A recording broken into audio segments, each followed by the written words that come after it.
አርዕስተ ዜና። የኢትዮጵያ ምርት ገበያ ህልውናውን የሚያናጋ አሰራር እየታየበት ነው ተባለ። በትግራይ ክልል በተካሄደው ጦርነት ከ76 በመቶ በላይ ጥቃት የተፈጸመው በኤርትራ ታጣቂዎች ነው ተባለ። ከውጭ የተጠናቀቀው የጎርጎሮሳውያኑ ዓመት የአሜሪካንና የቻይናን ግንኙነት በፈታኝ ሁኔታ ውስጥ የከተተ ነበር ተባለ።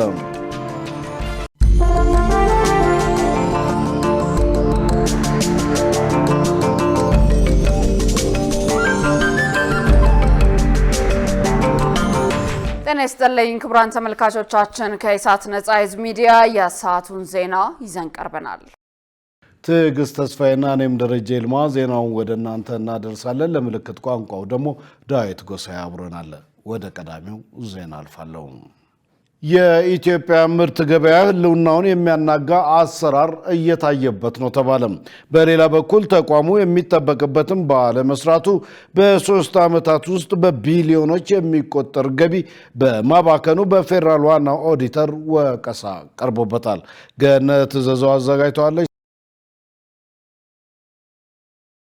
የህዝብ ተወካዮች ምክር ቤት የመንግስት ወጪ አስተዳደርና ቁጥጥር ጉዳዮች ቋሚ ኮሚቴ በዛሬው ዕለት በኢትዮጵያ ምርት ገበያ የምርት ቅበላ ክምችትና የግብይት ስርዓት አፈጻጸም የክዋኔ ኦዲት ሪፖርት ላይ ማብራሪያ ጠይቋል። ከ2014 እስከ 2017 ዓ.ም ባለው ጊዜ ውስጥ ተቋሙ መስራት በሚጠበቅበት ልክ ባለመስራቱ በቋሚ ኮሚቴው አባላት ቅሬታ ተነስቶበታል። የፌዴራል ዋና ኦዲተር መሰረት ዳምጤ በዚህ ወቅት እንደገለጹት ተቋሙ በ3 ዓመታት ውስጥ ያሳየው አፈጻጸም ደካማ መሆኑንና ሌሎች ተያያዥ ችግሮች በኦዲት ግኝት ውስጥ መታየታቸውን ገልጸዋል። ከ2014 እስከ 2017 መጀመሪያ ሩብ ዓመት አፈጻጸም ስናየው ያለው አፈጻጸም በጣም ደካማ ስለሆነ እዚህ ጋር ማብራሪያ ቢሰጥ። በሳሪስ፣ በግንቢ፣ በውሬ፣ በአዳማ፣ በቦንጋና በጣም በርካታ የአሰራር ጉድለቶች እንዳለ አሳይቷል። በተለይ ገቢ ለመሰብሰብ ከታቀደው ከ2.2 ቢሊዮን 61 ሚሊዮን 170-145 ውስጥ ወደ 467 ሚሊዮን ኦልሞስት 22.7% ብቻ ነው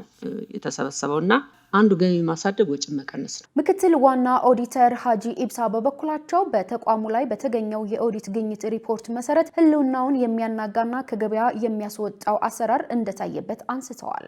ከ13% እስከ ወደ 19% ምርት ቅበላ እየቀነሰ መሆኑን ለማየት ተችሏል። ያ ቁልቁለት ጉዞ ቆሟል ወይ? አትሊስት ከኦዲት በኋላ በ9 ወር ውስጥ ይሄ ለውጥ አምጥቷል አልመጣም የሚለው ላይ ሐሳብ ሰጥ። ኤክስፖርትን ለማበረታታት ሌሎች ተጨማሪ 3 ምርቶች ወደ ገበያ ገብተዋል ተብሏል። የነዚህ ምርቶች ወደ ግብይት ስርዓት መግባት ይሄ ከ19% ወደ እስከ 29 ለዚህ የቀነሰ ያለውን የኤክስፖርት ገቢ ምን ያክል ታድጎታል? ሌላው ከተቆጣጣሪ በአካላት ጋር ያለው ቅንጅት ስቲል ትልቅ ክፍተት ያለበት ይመስለኛል። ኦዲቱ ከተጠናቀቀበት ሰዓት ድረስ ለሚዛን የሚከፈል ክራይ በጣም ሂውጅ መኒ ነው። ከ2 ዓመት በላይ መጋዘን ውስጥ የተከማቹ ምርቶች መጨረሻቸው ምንድነው? ኪሳራ ነው። የተቋሙ ህልውና የሚያናጋ ነው ብዬ ነው የምወስደው። ምናልባት ተወዳዳሪ ተፎካካሪ የላችሁም እንጂ ሌላ ልክ እናንተ የሚሰሩትን ስራ የሚሰራ ተቋም ቢኖር ኖሮ ከገበያም ልትወጡ ትችላላችሁ። የገቢ አማራጮች ለማስፋት የሚደረገው ጥረት ስቲል በጣም ደካማ ሆኖ አግኝቻለሁ። በ2014፣ 15፣ 16 በ3 ዓመታት በርካታ ቢሊየን የሚሆኑ ገንዘቦች ሚሊየን የሚሆኑ ገንዘቦች ያጣችሁ ይመስለኛል። ይሄን ማጣት ደግሞ ትንሽ ፔይንፉል መስሎ ነው የሚታይ። በጣም ጠንካሮች ስለሆናችሁ ነው 36 ጊዜ መሰብሰብ ሲገባው 5 ጊዜ ነው የማይረባ ተቋም ነው ተብሎ ቦርዱ የተዋችሁ። ደካማ የቅሬታ አፈታት በደንብ ሊታይ ይገባል። የኢትዮጵያ ምርት ገበያ ምክትል ስራ አስፈጻሚ ቅድስት ስጦታውና የንግድና ቀጣናዊ ትስስር ሚኒስትር ዴኤታ ዶክተር አብዱል ሐኪም ሙሉ በኦዲት ሪፖርቱ ላይ የተስተዋሉትን ክፍተቶች ተቀብለው የሚከተለውን ብለዋል። ምርት እንዲቀንስ የሚያደርጉ አካላቶችን ደግሞ ለይተን እርምጃ ለመውሰድም እንደዚሁ እንቅስቃሴ ያደረግን እንዳለ ለቤቱ መረጃ ለመስጠት ያህል ነው። በዋናነት ግን ችግሩን ሊፈታ የሚችለው የግብይት ሞዳሊቲዎችን በማስፋትና ቅበላችንን በማሳደግ ትርፋማ መሆን ስንችል ነው። በሌላ በኩል ደግሞ ወጪዎችን አላግባብ የሚወጡ ወጪዎችን ከመቀነስ ጋር ተያይዞ ነውና እንቅስቃሴ በሌለባቸው በኪራይ ተያይዞ የነበሩትን በሙሉ ከኪራይ እንድንለቅ ተደርጓል። በእሱ ብቻ ሳይሆን ሌሎች አማራጮችን ገበያችን ልናሳድግ ወጫችን ልንቀንስባቸው የምንችላቸውን እና ኦቨርስታፍ የመሆንም አይነት ቴንደንሲ ስላየን አንዳንድ ቦታ ላይ ስራው በሌለበት ሰው ተቀጥሮም ጭምር ደሞዝና ሌሎች ወጪዎች እየወጡ ስላለ የሚመጥነውን እና በቂ የሚሆነውን ሰውም ጭምር እያጠናን በዛ አግባብ የፈታን እንደሆነ ለቤቱ መረጃ ለመስጠት ያህል ነው። የገበያው ድርሻው ብቸኛው አገበያይ የነበረው የኢትዮጵያ ምርት ገበያ በሂደት አዋጆች፣ አሰራሮች፣ መመሪያዎች፣ ሪፎርሞች ሲቀየሩ እና አጠቃላይ አዳዲስ ዘመናዊ አማራጮች ሲመጡ የገበያው ድርሻ አንጻራዊ በሆነ መንገድ የመቀነስ አዝማሚያ አሳይቷል። ተወዳዳሪ ከመሆን አኳያ አሁንም ብዙ ስራዎች እንደሚያስፈልጉ የኦዲት ግኝቱም ትክክል እንደሆነ መውሰድ እና ወደፊትም መስራት ያስፈልጋል። የቋሚ ኮሚቴው ምክትል ሰብሳቢ አረሬ ሞሲሴ ተቋሙ በቋሚ ኮሚቴውና በዋና ኦዲተር የተሰጡትን አቅጣጫዎች በመውሰድ የተጠናከረ ስራ መስራት እንዳለበት አሳስበዋል። በትግራይ ክልል በተካሄደው ጦርነት ከ76 በመቶ በላይ ጥቃት የተፈጸመው በኤርትራ ታጣቂዎች ነው ተባለ። አመራሩ ጦርነቱን በወቅቱ ሊያስቆም ይችል እንደነበር የጠቅላይ ሚኒስትሩ የምስራቅ አፍሪካ ጉዳዮች አማካሪ ጌታቸው ረዳ ገልጿል። መሰረት ባዩ ተጨማሪ አላት። የቀድሞ የትግራይ ክልል ጊዜያዊ አስተዳደር ፕሬዝዳንት የነበሩትና የአሁኑ የጠቅላይ ሚኒስትሩ የምስራቅ አፍሪካ ጉዳዮች አማካሪ ጌታቸው ረዳ ከኤንቢሲ ኢትዮጵያ ጊዜ ግስ ከተሰኘው ፕሮግራም ጋር ባደረጉት ቆይታ በትግራይ ክልል ስለተካሄደው ጦርነትና ስለደረሰው ጥፋት አስረድተዋል። በትግራይ ክልል በነበረው ጦርነት ወቅት የተፈጸሙትን ጥቃቶች በሚመለከት በ4 ዩኒቨርሲቲዎችና በሌሎች ተቋማት አማካኝነት ጥናት መካሄዱን አንስተው ከ76 በመቶ በላይ በጦርነት ወቅት የተፈጸሙ ጥቃቶች በኤርትራ ታጣቂዎች የተፈጸሙ መሆናቸውን በጥናቱ ተረጋግጧል ብለዋል። በወቅቱ የተፈጸሙ ጥቃቶችን በፕሪቶሪያው ስምምነትና በሽግግር ፍትህ መሰረት ይዳኛሉ ያሉት አቶ ጌታቸው ከዚህ ውጭ የሆኑ በኤርትራ ወታደሮች የተፈጸሙትን በምን አይነት መልኩ ነው መጠየቅ ያለብን ሲሉም ተናግረዋል።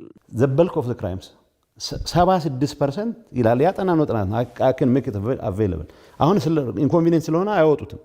የሴቶች ጉዳይ ቢሮ ፍረት ባላለች የመራችው ጽህፈት ቤት የቲፒኤልኤፍ አሁን አለ የሚባለው ቲፒኤልኤፍ ማዕከላዊ ኮሚቴ አባል ነች።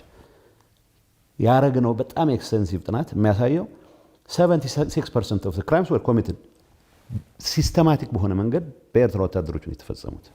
የኤርትራ ወታደሮችን በየትኛው የትራንዚሽናል ጀስቲስ ሜካኒዝም አድረስ ታደርጋቸዋል? ጄኖሳይድ ሲመጣ አይ ኖ ኢትስ ሎድድ ተርም። ጄኖሳይድ መጨረሻ የሚወስነው ፍርድ ቤት ሲቀርብ ነው።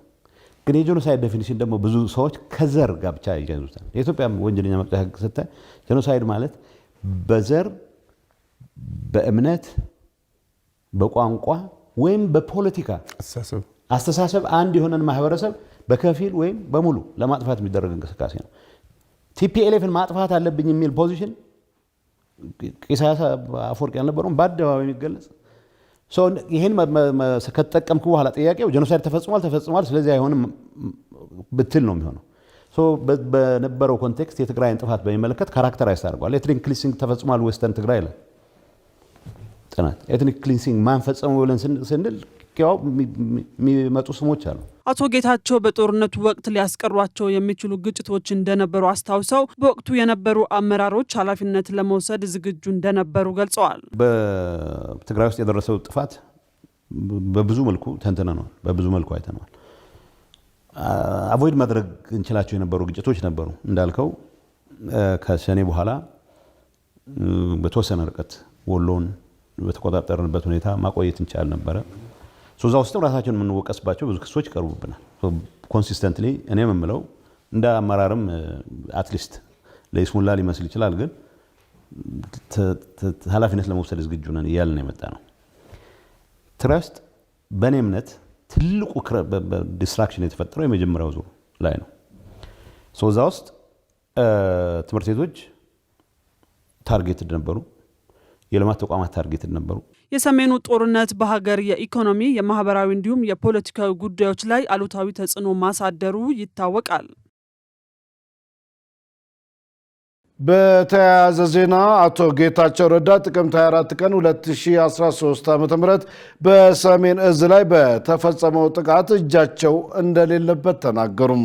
የጠቅላይ ሚኒስትሩ የምስራቅ አፍሪካ ጉዳዮች አማካሪ አቶ ጌታቸው ይህን የተናገሩት ከኤንቢሲ ጊዜ ግስ ጋር በነበራቸው ቆይታ ነው።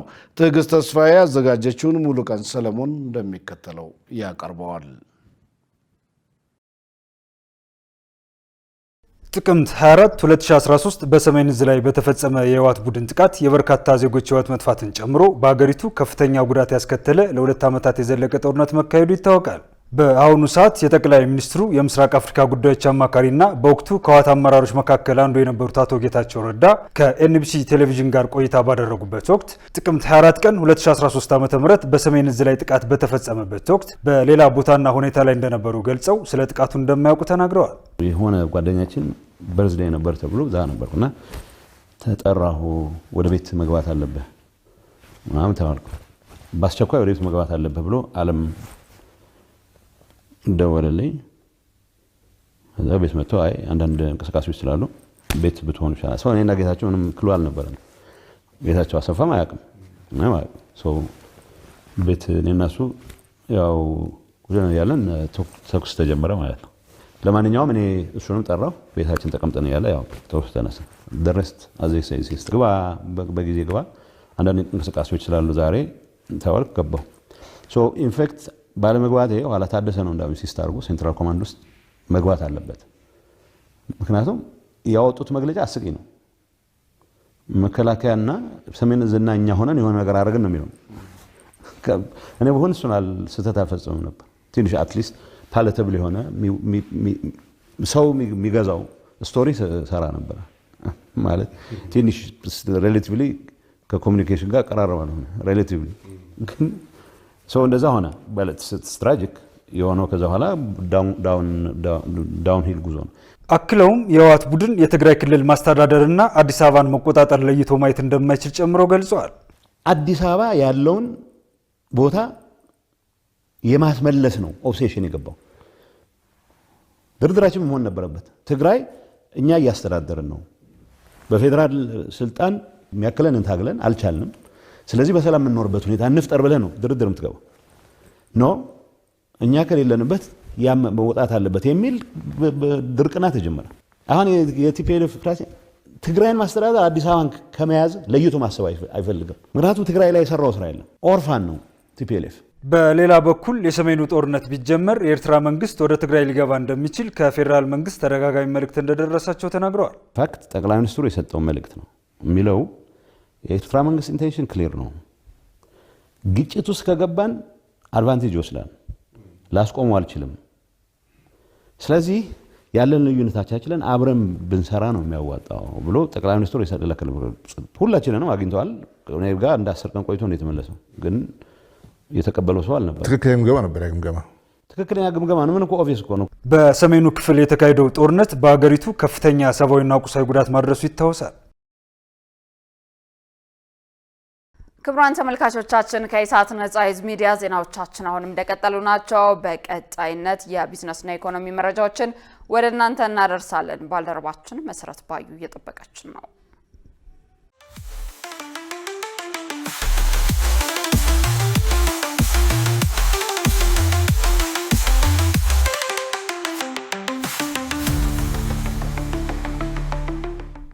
ሰላም ጤና ይስጥልን ውድ ተመልካቾቻችን ከኢሳት ነጻ የህዝብ ሚዲያ የዕለቱን የቢዝነስና የኢኮኖሚ ዜናዎች ይዤላችሁ ቀርቤያለሁ። ከዜናዎቹ ጋር መሰረት ባዩ ነኝ። አብራችሁን ቆዩ።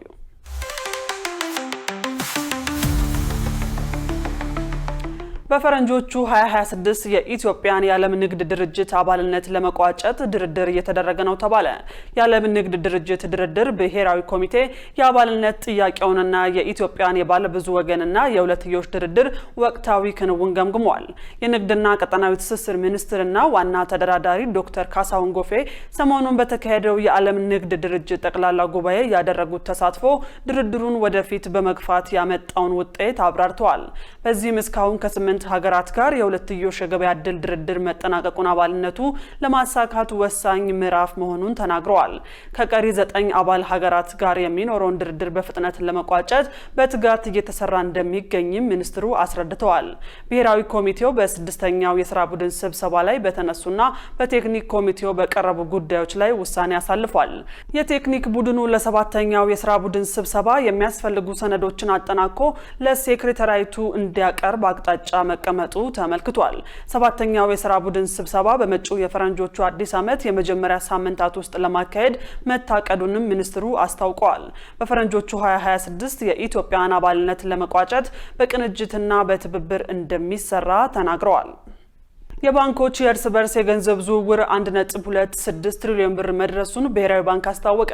ብሔራዊ ባንክ የገንዘብ ፖሊሲ ኮሚቴውን ስብሰባ አስመልክቶ ባወጣው መግለጫ የባንክ ለባንክ የገንዘብ ገበያ ከተጀመረበት ጥቅምት ወር 2017 ዓ.ም አንስቶ እስካሁን 1.26 ትሪሊዮን ብር ዝውውር ተደርጓል ብሏል። ባንኮች እርስ በርሳቸው የሚበዳደሩበት የ7 ቀን ቆይታ ያለው አማካኝ የወለድ ምጣኔ ተመን በታቀደለት ክልል ውስጥ እንዲቆይ የተደረገ ሲሆን በህዳር ወር መጨረሻ 17.3 በመቶ ሆኖ ተመዝግቧል። ብሔራዊ ባንክ አክሎም የባንክ ዘርፍ ዝቅተኛ የተበላሸ ብድርና በቂ ካፒታል ያለው መሆኑን ገልጿል። በአንዳንድ ባንኮች ዘንድ የሚታየው የጥሬ ገንዘብ እጥረትም ባንክ ለባንክ የገንዘብ ገበያና በብሔራዊ ባንክ ቋሚ የብድር አገልግሎት መፍትሄ እያገኘ መሆኑ ተመልክቷል። በተጨማሪም የ91 ቀናት የመንግስት ግምጃ ቤት ሰነድ የወለድ ምጣኔ ተመን ካለፈው ዓመት የ14.3 በመቶ ጭማሪ አሳይቶ በህዳር ወር 2018 ዓ.ም መጨረሻ 16.2 በመቶ ደርሷል። የገቢዎች ሚኒስቴር ከታህሳስ 30 በኋላ ነባር የማኑዋል ደረሰኞች አገልግሎት እንደማይሰጡ አስታወቀ።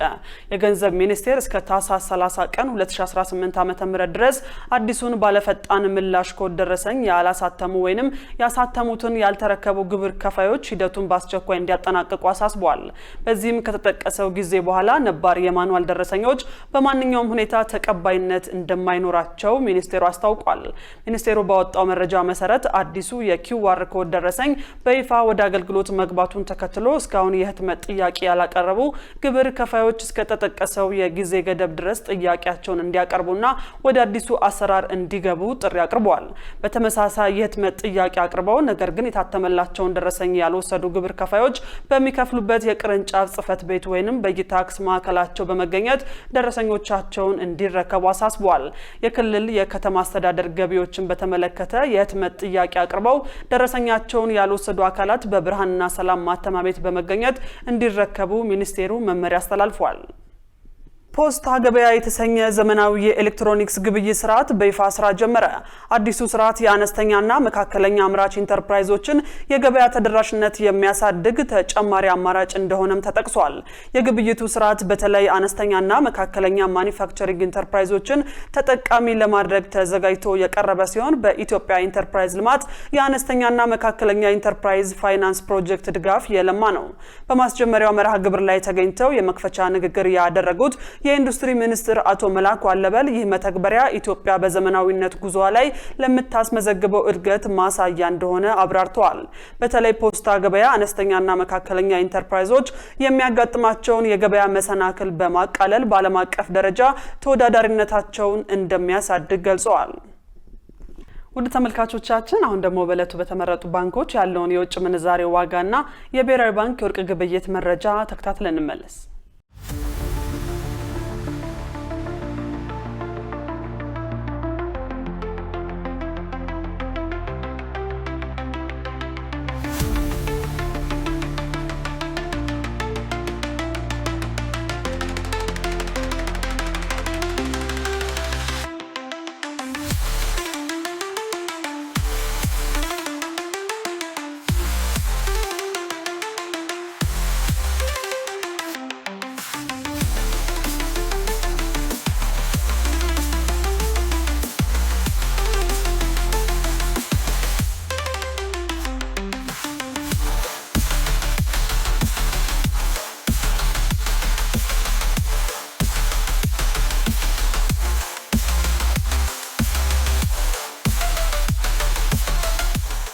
ውድ ተመልካቾቻችን ለዕለቱ ያዝናቸው የቢዝነስና የኢኮኖሚ ዜናዎች በዚሁ ተጠናቀዋል። ወደ ቀሪዎቹ ዜናዎች እንመለስ።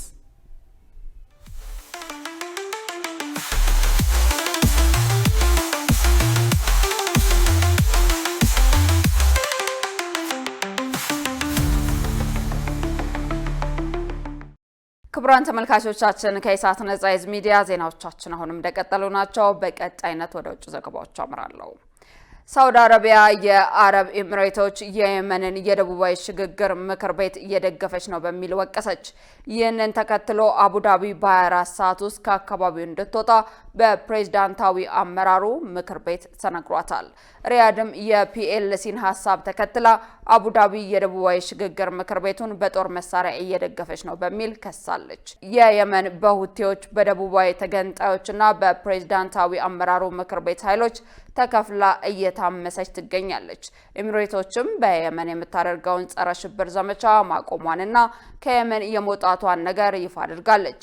ኤስቲሲ ሳውዲ አረቢያ ሁቲዎችን ከማጥፋት ይልቅ ትኩረቷን ከደቡባዊ የመን ላይ ማድረጓ ቀጠናው እንዳይረጋጋ ያደርጋል በሚል ወቅሷል። ቡድኑ ከሳውዲ መራሹ ጥምረትና በመንግስታቱ ድርጅት እውቅና ከተሰጠው መንግስት ጎን ቆሞ ሁቲዎችን መውጋቱ ይታወሳል። በሳውዲ የሚመራው ኃይል በደቡባዊ የመን ሙክላ ወደብ አየር ጥቃት ማድረሱ ደግሞ ውጥረቱን ቀጠናዊ ያድርጎታል። በድንበር አካባቢ የደህንነት ስጋት ያለባት ሪያድ አካባቢውን በጦር የማስታገስ ውጥረት እንዳላትም ተነግሯል። በሌላ በኩል በየመን ጉዳይ ላይ አንድ አቋም የነበራቸው ሁለት ቁልፍ የባህረ ሰላጤው ምክር ቤት አባላት ሳውዲና ኤሚሬቶች የፖለቲካ መቃቃር ውስጥ ገብተዋል። ዘገባው የአልጀዚራ ነው።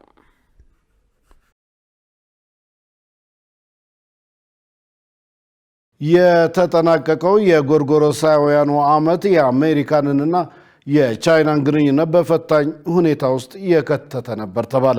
ዶናልድ ትራምፕ ወደ ስልጣን መመለሳቸውን ተከትለው በቤጂንግ የኢኮኖሚ ፖሊሲ ላይ ጠንካራ ትችትና ጥቃት ሰንዝረዋል። ሆኖም 2025 ሲጠናቀቅ ሁለቱ ሀገራት ጊዜያዊ እርቅ ላይ የደረሱ መስሏል።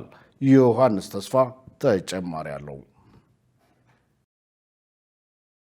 ፕሬዚዳንት ዶናልድ ትራምፕ ሁለተኛ የስልጣን ዘመናቸውን የጀመሩት ከቻይና ጋር ያለውን የንግድ ጦርነት ዳግም በመቀስቀስና በማጦዝ ነበር።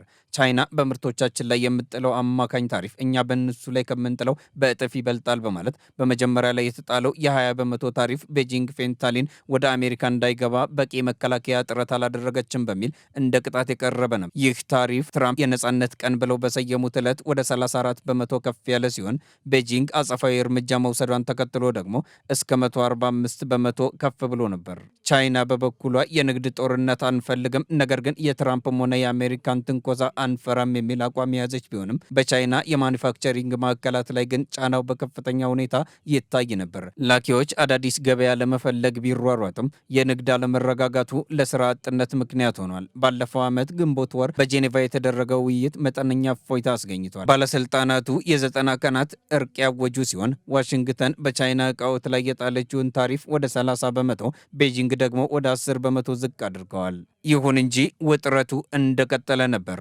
ትራምፕ የቻይናን ተማሪዎች ቪዛ ለመሰረዝ የዛቱ ሲሆን በቻይና ኩባንያዎች ላይም የወጪ ንግድ ገደብ መጣላቸው ይታወሳል። ባለፈው ጥቅምት ደግሞ ቤጂንግ ባዙካ የተባለ ጠንካራ እርምጃ ወሰደች። ይህም በብርቅዬ ማዕድናት ላይ የተጣለ ቁጥጥር ነበር። እነዚህ ማዕድናት ከቤት ውስጥ ቁሳቁሶች እስከ ጦር መሳሪያ ምርት ድረስ ወሳኝ በመሆናቸው አቅርቦቱን የምትቆጣጠረው ቻይና የወሰደችው እርምጃ ዓለምን አሳስቦ ነበር። ትራምፕ ዳግም ታሪፍ ለመጨመር ቢዝቱም በደቡብ ኮሪያ በተካሄደ የኢኮኖሚ ስብሰባ ወቅት ከፕሬዚዳንት ሺጂንፒንግ ጋር መገናኘታቸው ሁኔታውን አረጋጋው። በኮሪያው ስምምነት መሰረት ቤጂንግ የወጪ ንግድ ቁጥጥሩን ያነሳች ሲሆን የአሜሪካን የእርሻ ምርቶች መግዛት ለመቀጠልና ቲክቶክ በአሜሪካ ያለውን ቅርንጫፍ እንዲሸጥ ተስማምታለች። በሌላ በኩል በዚህ በሁለቱ ሀገራት የታሪፍ ጦርነት አሸናፊው ማን ነው የሚለው ጥያቄ በተደጋጋሚ ሲነሳ ይደመጣል። ለትራምፕ ታሪፍ ጭማሪ እጅ ላለመስጠት መጽናታቸውና ዓለም በብርቅዬ ማዕድናት ላይ ያላትን ጥገኝነት እንደ መሳሪያ መጠቀማቸው ደግሞ ለማሸነፋቸው ተጠቃሽ ምክንያት ነው። ተንታኞቹ አክለውም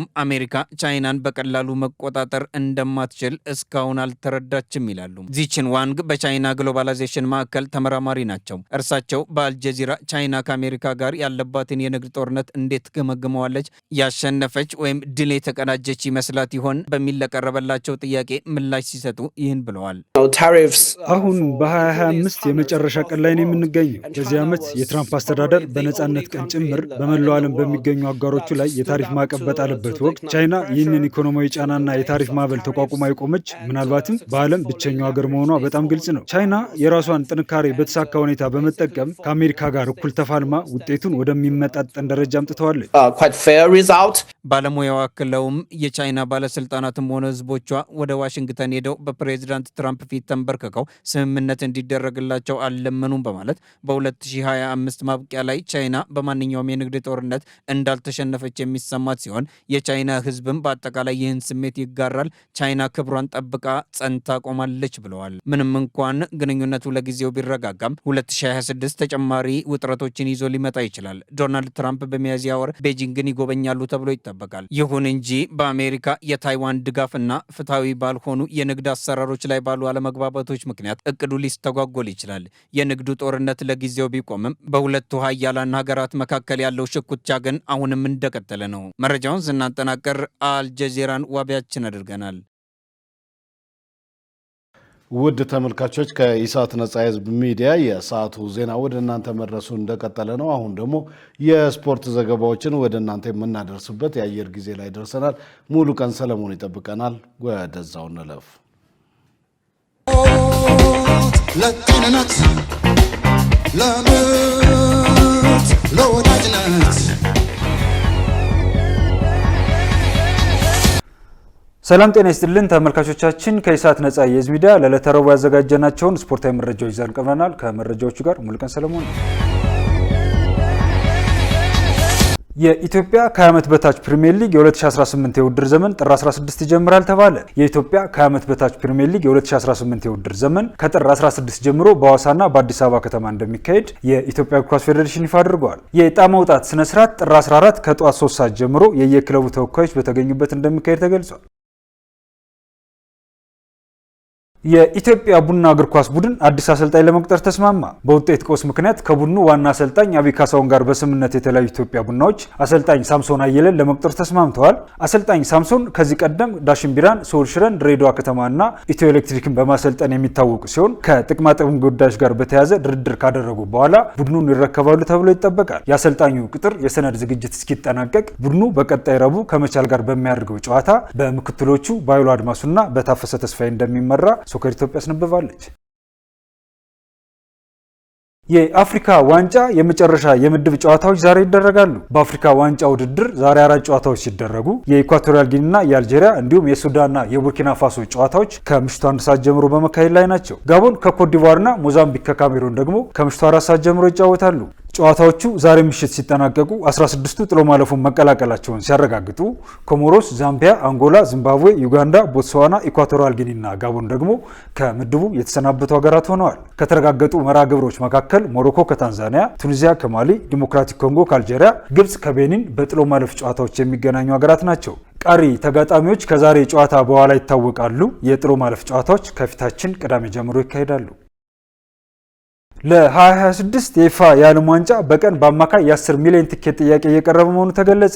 በአሜሪካ ሜክሲኮና ካናዳ አስተናጋጅነት ለሚካሄደው የ2026 የኢፋ ዓለም ዋንጫ በቀን በአማካይ የ10 ሚሊዮን ቲኬት ጥያቄ እየቀረበ መሆኑን የኢፋ ፕሬዚደንት ጃኒ ኢንፋንቲኖ ተናግረዋል። ከጁን 11 እስከ ጁላይ 19 2026 ለሚካሄደው ውድድር በ15 ቀናት ውስጥ ብቻ የ150 ሚሊዮን ቲኬት ጥያቄ መቅረቡን ገልጸው አሜሪካ፣ እንግሊዝና ጀርመን ከፍተኛ ቁጥር ማስመዝገባቸውን ጠቁመዋል። ከቲኬት ሽያጭ የሚገኘው ገቢ በ150 ሀገራት እግር ኳስን ለማስቀጠል እንደሚውል የገለጹት ፕሬዚደንቱ የፊፋ ፋይናንስ ድጋፍ ባይኖር ከ50% በላይ የሚሆኑት የፊፋ አባል ሀገራት በራሳቸው መቋቋም አይችሉም ነበር ብለዋል። ይሁን እንጂ በዓለም ዋንጫ ውድድር ታሪክ ከፍተኛ የተባለው የቲኬት ክፍያ መጠየቁን ተከትሎ ፊፋ ትችት እየቀረበበት እንደሆነ ይታወቃል።